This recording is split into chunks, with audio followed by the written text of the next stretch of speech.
Hello and welcome to another edition of Authority Marketing Live. I am Melanie Hirschhorn, and if we have not met yet, I am a publisher and book marketer for business owners and attorneys and wealth experts who really want to make a big splash with their brand. So today I have a very, very special guest. I have not seen her beautiful face in a while, and it is really exciting for me that she is here with us. Yvette Zuniga Jemison is here. She is an extraordinary human, and she also has two cookbooks that are filled with mouth-watering recipes, and she has fused her Mexico origin with her South Texas origin with New Orleans, all this stuff. You are going to be so hungry when you are done watching this that I hope you get this cookbook so that you can make the food and feel satisfied. So without further ado, Yvette, hello. Hello. Good to see you. It's Nice great to to see be you. here. Yay, I'm so excited to see you. As I mentioned, we haven't seen each other in a while, and Oh, I am so happy to see your face and to share with everybody watching about the amazing food that you have created and that you share with your family, with your friends, and with the readers of your cookbook. yeah. So, why don't we start with a little bit about my South Texas kitchen? So, do you want to hold that up? It's right here. My South Texas Kitchen is a collection of recipes that I grew up with.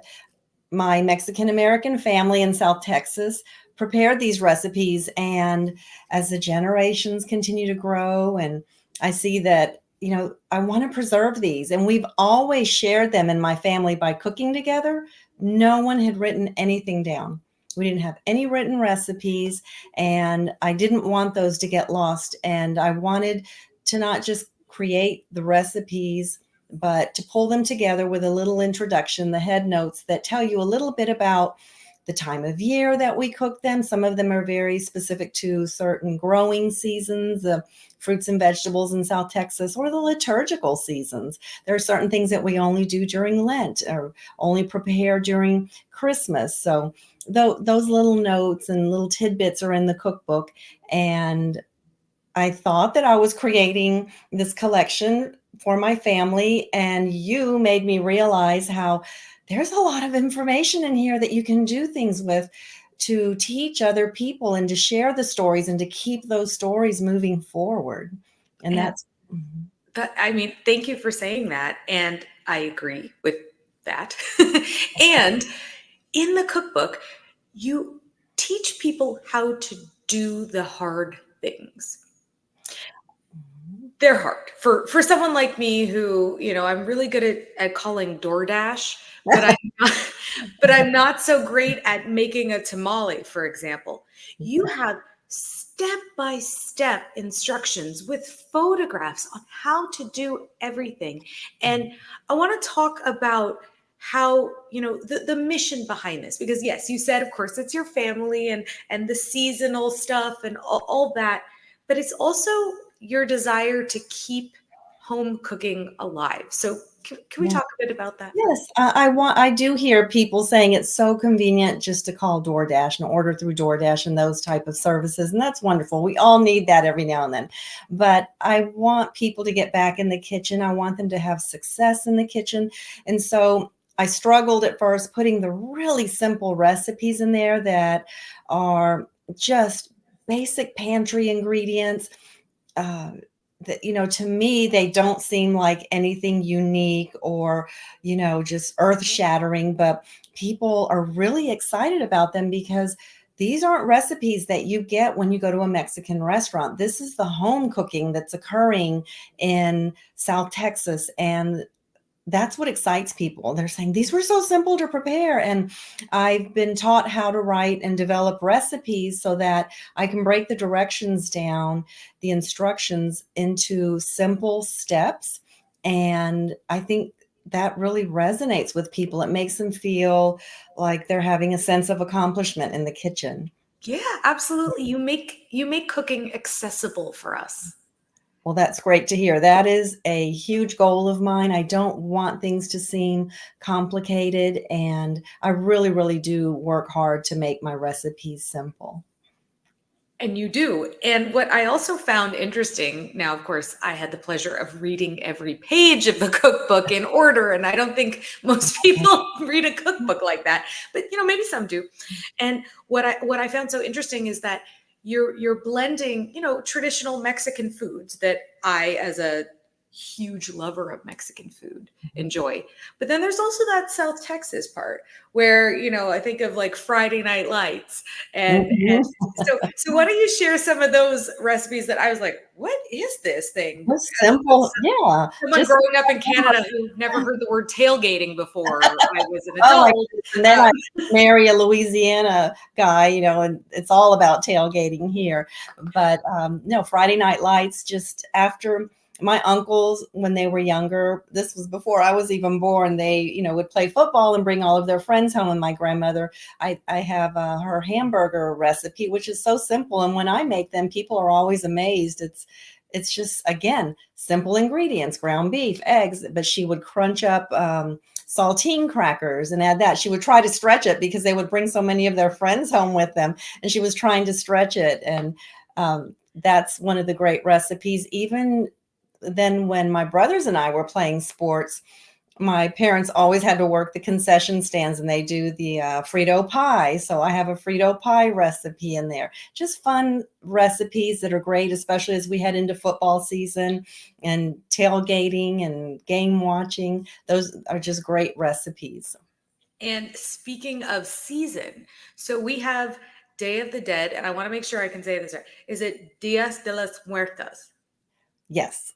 Dia de los Muertos. Yes. Very Muertos.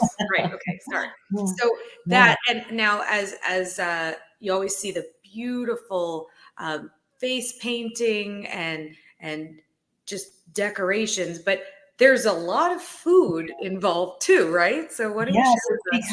it's become much people have become much more aware of um, this holiday that we celebrate. And growing up, different family members would create an ofrenda at home, and that is a little altar to pay homage, to honor those that have passed away.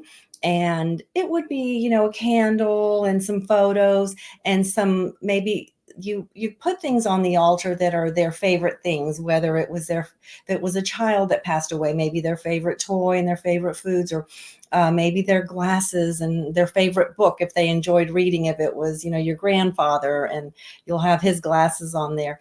But some of the things that we prepare were their favorite foods, and that could be anything. But Day of the Dead bread is a recipe that I do have in the cookbook, and that's one of the traditional breads that are created in bakeries that time of year in South Texas, and you'll only find them during that time of year. Mm. And it's just a way of creating these ofrendas, or altars. And some people do them in their homes, some people have them in their churches, and sometimes they're in public spaces or in restaurants. But you can create yours at home with, some of the recipes throughout my cookbook. So we have to get a copy, Yeah, which is available on Amazon and on your website, which is whydelicacies. it's Yvette Zuniga Jemison. That too. Okay, so yes, because At it's one changed. point it was Y Delicacies, and I am Y Delicacies on Instagram. Okay. It's Y_delicacies, and the website is YvetteZunigaJemison.com. All right, and we're going to add that right here so you can see it. I spelled it right too. Yes. So that's where you want to go to get a copy of the book. So, can you share what this bread is? It savory? Is it sweet? Or they're different kinds? Tell us. It is a sweet bread, and it has anise seeds in it. So it's a almost, if I had to compare it to something, it's almost like a brioche type Mm. tasting bread, but where you'll find the variations is on top. So after it's baked and cooled off, we'll coat it with sugar on the outside. I use just your traditional granulated sugar, but when you see the really elaborate ofrendas that they'll do in South Texas and in Mexico, Some people add black sesame seeds or just regular toasted sesame seeds or different colored sugar, the hot pink sugars and different colors, just depending on how it is that they're presenting their ofrenda. That's beautiful. So, is there a certain prayer that you say over the bread? There isn't a particular prayer, but each family has their own way of honoring those that have passed away. And we have all of this food because you're hoping that the deceased will smell the food and come down with their spirit will come down and join you. And that's the intention of having all of their favorite foods on the altar.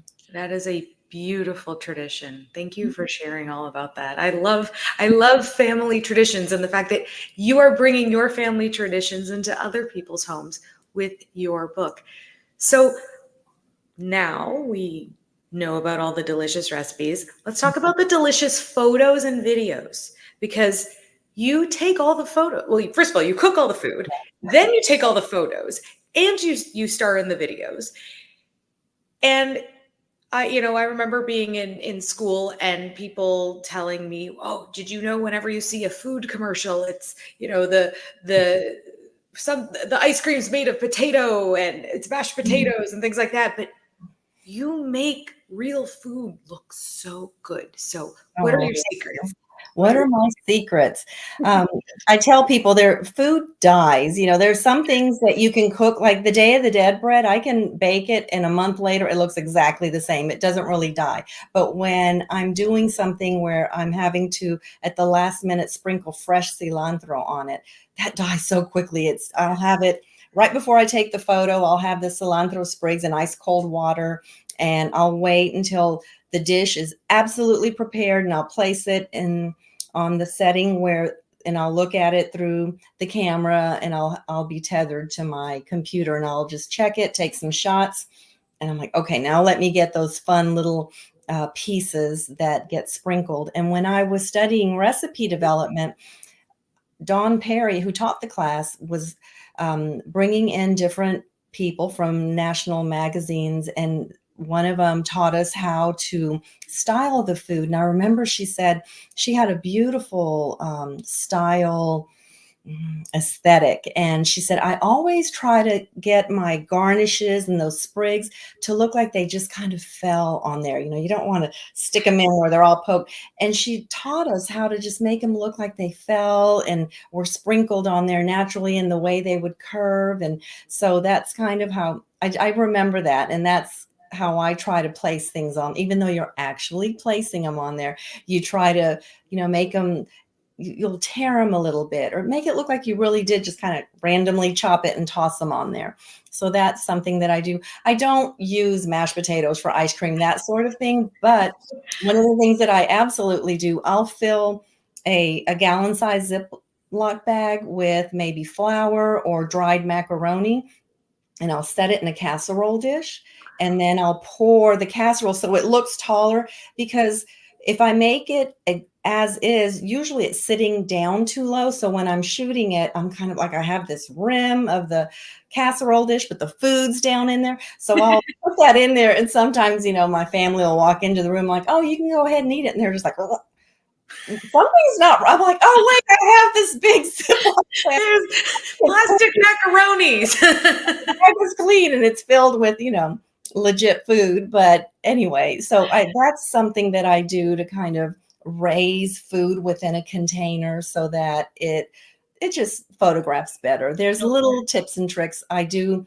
squirt oil on the spray can of oil. I'll spray it on baked goods at the very last minute, and then I'll wipe it off. And baked goods don't tend to shine. They're dull. So and you want to get these little flickers of light kind of bouncing off the food, which naturally happens with gravy or liquid foods, or when oily foods are the best. The ones that have this oily gravy kind of going through, those are wonderful. But think about, Day of the Dead bread. It's flat and then it's covered in granulated sugar, totally dry.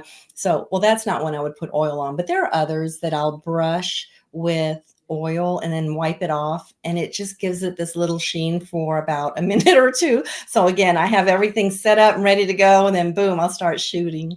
Yeah. So Amazing. So we can see all of your gorgeous videos and photos here. And of course, get a copy of the cookbook at YvetteZunigaJemison.com. And there it is. and it's on Amazon too.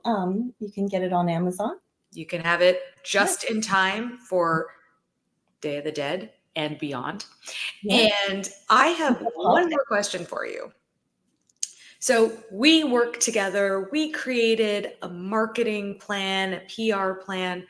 What do you think the benefit of marketing your book has been to you? Well, one of the things that you really made clear was just because you put all this work into gathering the information that's going into the book that you're publishing, not everyone is going to know it's out there once it's published. And that's where you helped me identify where I should be marketing, who's my audience, and um, the first thing we did was we worked on my online presence. We looked at social media. We looked at my website. Let's make sure that everything's cohesive and you're presenting yourself in the best way possible. I didn't even have a LinkedIn account. You helped me create a LinkedIn account, and the now I feel much more confident when I approach a national magazine or when I have companies approaching me, for instance, the Galley Brands, which is a workstation. It's the sync workstation that I personally installed, excuse me, after our renovation. And I've worked with that company and I felt very comfortable that everything was in line for them. Everything was in line on my social media, and I felt very comfortable that we had tweaked things that provided them the information they needed. And then we moved forward on collaborating where I went to their home headquarters and created content with them. I learned more about the product. They actually manufacture it here in the United States. And that was just an incredible opportunity. And I find that the things that have presented themselves now are a lot because of the work that we did. And, I set myself up to um, have these collaborations that are so much more meaningful. And I'm really enjoying that. My book is now part of the largest Mexican cookbook collection in the United States. It's at the University of Texas in San Antonio. They have the largest Mexican cookbook collection, and we're working on creating some type of event to raise money for the collection. And so there's just been a lot of exciting things that have occurred. That is wonderful. I am so excited for you. I wish you continued success. And I'm sure, knowing you, there's no grass growing under your feet and there are more recipes to come, right? There's another book in the works, and I don't feel so overwhelmed. I'm excited about, after having worked with you, I'm not worried about, okay, at this point, how am I going to market it? And also the importance of talking about it before the book is out and while you're writing the book and all of that. You've been very, very helpful in helping me understand that and feel comfortable with talking about things related to the cookbooks that I'm writing. Oh, thank you. Thank you so much for sharing that. Okay, so congratulations on all your success. And I am just ecstatically excited for you. So everybody go here, YvetteZunigaJemison.com and follow Yvette on Instagram. Do your stomach a favor and your eyes, because it is just magic to see what Yvette creates. Thank you so much for being here. It has been Thank you so for wonderful. inviting me. Of course. All right. See you later. Take care, Bye. everybody. Thank you.